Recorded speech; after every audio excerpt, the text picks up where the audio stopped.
For him. Fray, get up here, son. Thank you. So drugs are a funny thing because everyone reacts a little differently to drugs. For instance, I smoke weed all the time. I still get high like a Kardashian and get slutty. Like I just go into my kitchen and I go from cabinet to fridge to drawer to cabinet to fridge to drawer till I look like a warped 420 merry-go-round. Just smoke weed every day. There's a certain drug I've realized I can't handle. It's a prescription drug by the name of Xanax, or as my mom likes to call it, lunch. And the thing, but Xanax is mixed with alcohol. It has a nickname called Forget-Me-Nots. Now, I don't know if the name of a drug should be rooted in sarcasm. I don't think anyone would call mushrooms grounded in reality. What they should call Xanax is Forget-Me-Alls. Now explain to your father why you were fisting the turkey at Thanksgiving dinner. Admittedly not as catchy as Forget-Me-Nots. And the thing is, you don't actually forget everything. With Xanax, it's more like an NFL halftime report of your worst deeds in your brain. I'm gonna give you guys an example. It would look something like this.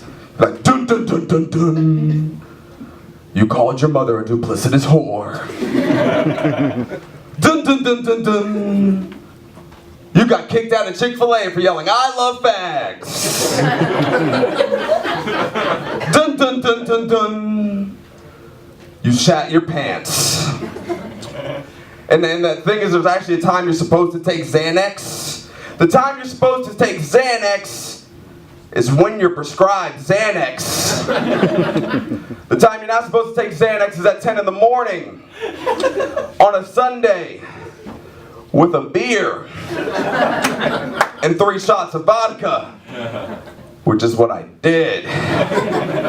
The thing is, I don't normally do things like this, but my friend talks me into it, and he's the kind of guy who does drugs all the time, so he likes to see you do drugs for the first time.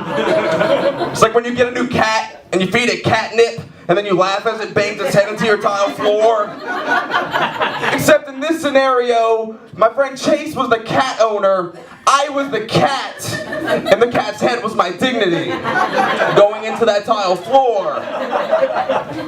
And I resisted at first. I said, I don't think this is a good idea. And then my buddy Chase, he said a comment that was so infallible, so irrefutable, God himself would change his course of action if he heard this statement.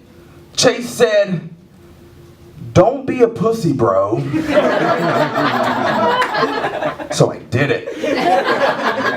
I take the shots and the pills. I'm with my girlfriend Taylor at the time. We get in the car and she looks over me and she's like, "What would you like to do?" And I'm like, "I know what we should do. We should black." Cut to. "Start a fire! We should start a fire!" Why am I yelling we should start a fire? Because I'm currently outside the restaurant Cheddar's playing with 2 red rocks trying to start a goddamn fire. She's standing over me and she's like, "Stop it! Stop! You have to stop!" Black. Cut to. Drumming. You have to stop drumming. Because I'm currently Neil Pearting the fuck out of my table with a fork and a knife. Just to paint a picture, the table in front of me is my kick. This occupied table of strangers next to me is my toms. This guy's beige fedora is my hi-hat. She's like, "You're embarrassing me. You have to stop. You're embarrassing me. You are black." It's funny because I'm black. I wake up and I'm in her room. I don't even know how I got there. She starts telling me everything, that happened. How I was being a chubby brown caveman in front of Cheddar's. And I'm like, at least nothing that bad happened. She's like, "Oh, but there's one other thing. You shat your pants." Thank you guys, I'm Fray Forde.